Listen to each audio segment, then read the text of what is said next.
Today's news, fans angry at Access for disrespecting MONSTA X and centering their interview around BTS. Shout out to Ocean, which is being shipped out tomorrow. We will be packaging it up. It's just, I want to look at it. Look at that. Isn't that pretty? It's so pretty, Steffi. It's got real seashells right here. Yeah, but somebody may flag this video because there's boobs. It's art! Let's hear it and have a huge round of applause for the 7 members of MONSTA X making history by being the first K-pop group ever to have a public concert at Madison Square Garden! Before we get started, comment your reaction to this interview with MONSTA X as soon as they were done with their concert from the Access interviewer. There is a video that lives on YouTube titled MONSTA X are so excited to learn BTS got a Grammy nom.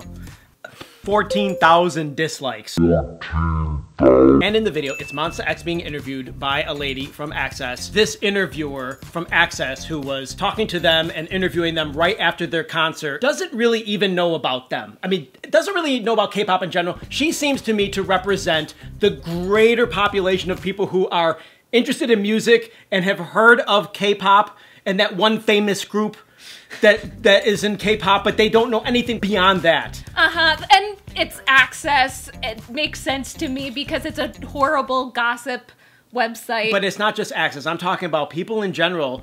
You have to be really young and super into it to really know the details. Otherwise, you don't know really what's going on. And this lady is case in point. What is really happening in the US. They're not the first. They're not the first. They're the first to perform at iHeartRadio's Jingle Ball Tour. That's what they're first at doing. In Madison Square Garden, though. In Madison Square Garden as part of that whole thing. Rain and YG had actually had a performance at the theater in Madison Square Garden in 2006.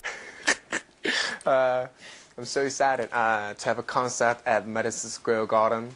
I've been a big fan of many pop artists since young. I was imitating all the dances, watching their live performance. One day, I was watching Michael Jackson performing at the Madison Square Garden, and then I made up my mind that someday I'll go up on that stage and have a show.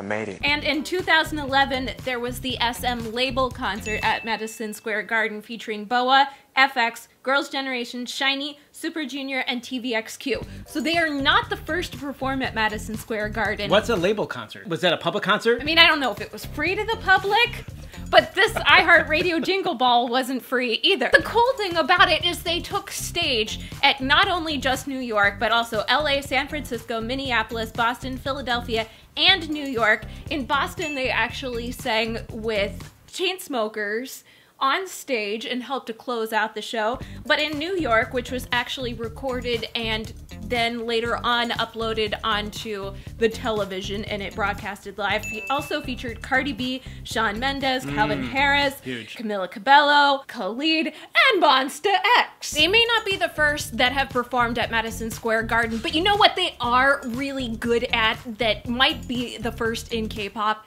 That is the first people to really try to break into the US market and are doing it really successfully. They are signed under Mercury Records, which is an American label. I don't know if they are signed under more than one label, but I do know that Mercury Records is part of Def Jam or Def Jam umbrella company. And so it makes it a lot easier for them to come here and do it correctly, like really focus on being here. Not that that should be their only focus, but how else are you gonna do it? But they've been focusing on it since they've essentially been created back in 2015. They were only together for I think 3 months when they had their first performance in the US, and they've been performing in the US every year since then, including big old tours.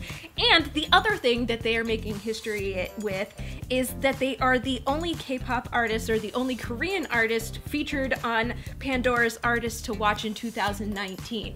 So they're definitely making an impact in the US market, which is what is going to take K-pop and Korean entertainment, Korean music, from this fad that it currently has, this fad status, to something that's much more longer lasting.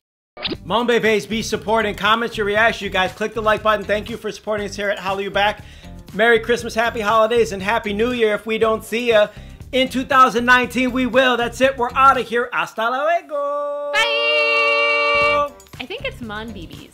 Monbebe is French. It's not French, it's Monsta X Français. and Bebe. Or Bebe.